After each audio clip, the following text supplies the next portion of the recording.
एक अलग प्रकार से विचार किया।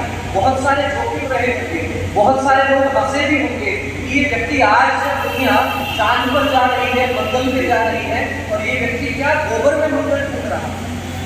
गोबर वसते लक्ष्मी, ये हम सबने सुना होगा। तो उस विचार को आत्मसात किया और कोई चलता पदचिन्हों पर कोई पदचिन्ह बनाता है, वही सूरमा इस जग में जो अपनी राह बनाता है। एक नई राह बनाने का प्रयास किया, मान अपमान यश अपयश की परवाह किए बिना एक अद्भुत राह बनाई और सोचा कि इस जगत का कल्याण करना है, भारत को पुनः विश्व गुरु के पद पर आसीन करना है, हमारे को हमारी अपनी भूमिका निभानी है, गौ माता का संरक्षण संवर्धन करना है, और पर्यावरण प्रकृति जिसको हम भगवान मानते हैं, जिसकी हम पूजा करते हैं, जिस पर्यावरण को हमने देवता माना है, उसके प्रति यदि हमारी कोई जिम्मेदारी बनती है, उस जिम्मेदारी को निभाना है, तो निश्चित रूप से ये काम केवल गोविंद परिवार का काम नहीं है, ये काम केवल डॉक्टर सीताराम जी गुप्ता का काम नहीं है, ये काम केवल यहाँ बैठे 25-50 लोगों का नहीं है।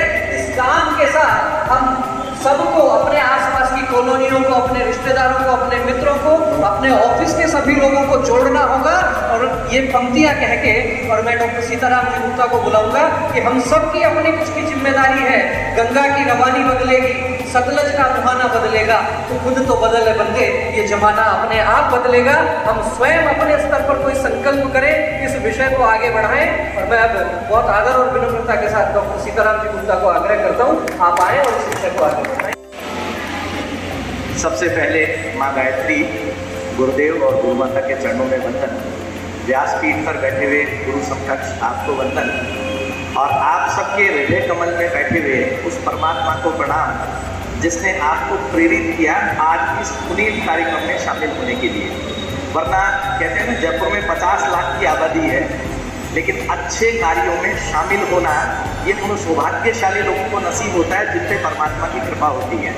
तो पहले एक बार अपने लिए ही जोरदार ताली आप बजा दीजिए। एक कहानी के माध्यम से अपनी बात को आगे बढ़ाना चाहूँगा। एक मूर्तिकार था, उसको एक मूर्ति तैयार करनी थी, और आप जानते हैं मूर्ति तैयार करने के लिए किस चीज़ की आवश्यकता होती है? पत्थर की।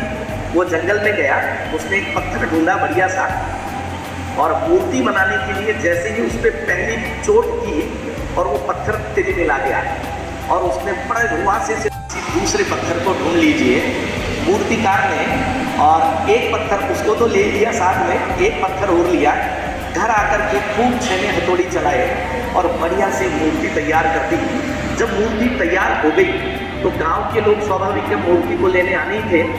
उन्होंने उस मूर्ति को तो लिया, लेकिन उन्होंने विचार किया कि जब मंदिर में ये मूर्ति लगा देंगे, माला भी चढ़ाएंगे, प्रसाद भी चढ़ाएंगे, तो नारियल फोड़ने के लिए एक पत्थर की आवश्यकता और बढ़ेगी। और उन्होंने पास में ही वो पड़ा हुआ वही पत्थर जिसे दर्द हुआ था उसको भी साथ में उठा लिया, मंदिर के बाहर ले जा करके मंदिर के अंदर तो उस मूर्ति को स्थापित कर दिया, और मंदिर के बाहर उस पत्थर को रख दिया। अब रोजाना लोग आते हैं मंदिर में, मूर्ति को माला चढ़ाते, प्रसाद चढ़ाते, पूजा करते, और जब नारियल चढ़ाने की बारी आती तो बाहर आते और उस पत्थर के ऊपर जोर से नारियल पटकते और नारियल को तोड़ देते। वो पत्थर दर्द से तिलमिला जाता हर बार। योग की बात, एक दिन संध्या के समय, और वो मूर्ति, बाहर वाले पत्थर ने मूर्ति से कहा, कितने भाग्यशाली हो, तुम भी उसी पत्थर से बने और मैं भी वही पत्थर हूँ, लेकिन तुम्हारी लोग रोज पूजा करते हैं, प्रसाद चढ़ाते हैं, आरती करते हैं, तुम्हें भोग लगाते हैं, और मुझ पे देखो रोजाना ये नारियल फोड़ते हैं। तो मूर्ति ने बहुत मार्मिक जवाब दिया, काश तुमने उस समय की चोटें सहली होती तो आज प्रतिदिन ये चोट सहने का मौका नहीं मिलता। कमोबेश मित्रों, हमारे जीवन में भी ऐसा ही होता है। जब भी थोड़ी सी तकलीफ आती है, आप निश्चित मानिए वो ईश्वर आपको कुछ अच्छे रूप में परिवर्तित करने का प्रयास कर रहा होगा।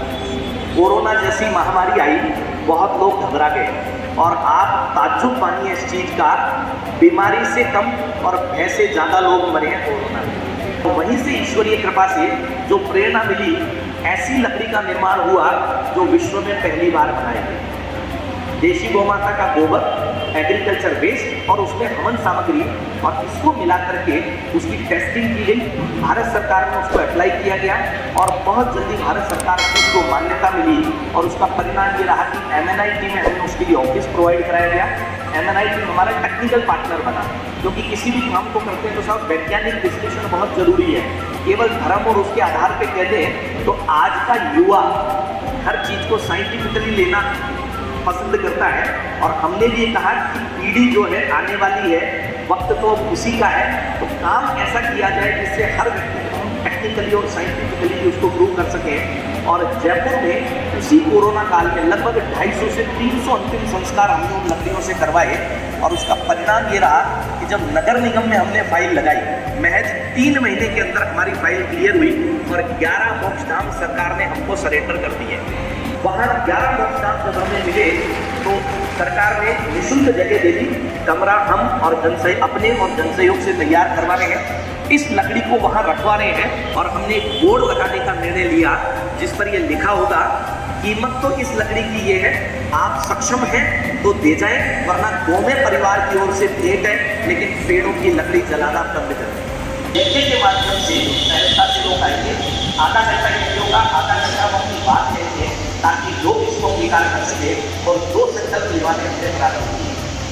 एक संकल्प नृत्य के प्रति अपने घर में किसी भी एक गोकर्ण्य का पालन कर दीजिए, वो गोदाई हो सकती है। गोकर्ण्य को अगर घर में स्थान दे दिया तो बीमारियां तो दूर होगी।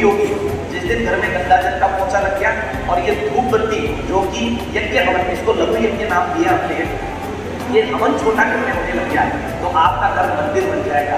और जहाँ धन का मंदिर है, ईश्वर का वास कहाँ होता है सर? कहाँ होता है? मंदिर में। और जिस घर में ईश्वर का वाकई मंदिर के रूप में वास हो गया, मुझे नहीं लगता शायद फिर वहाँ किसी तकलीफ या परेशानी की आवश्यकता होगी।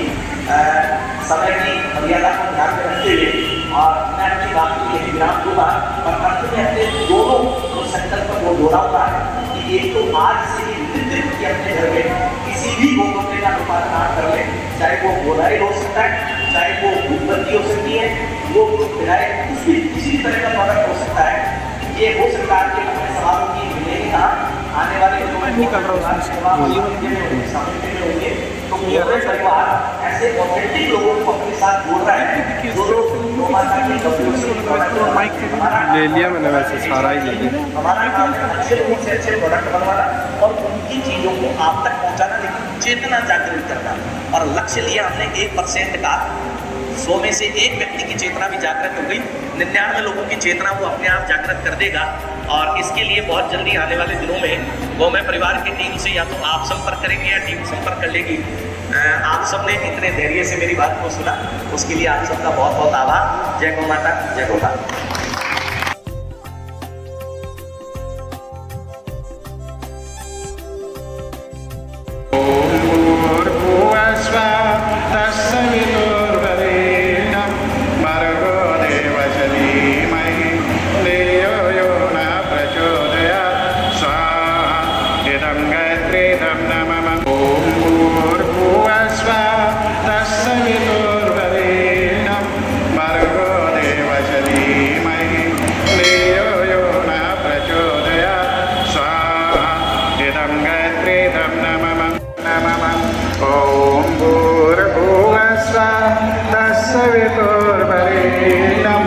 भर्गो देवस्य धीमहि धियो यो नः प्रचोदयात् स्वाहा इदं गायत्रीदं नमः। ॐ भूर्भुवस्सुवः तत्सवितुर्वरेण्यं भर्गो देवस्य धीमहि धियो यो नः प्रचोदयात् स्वाहा इदं गायत्रीदं नमः।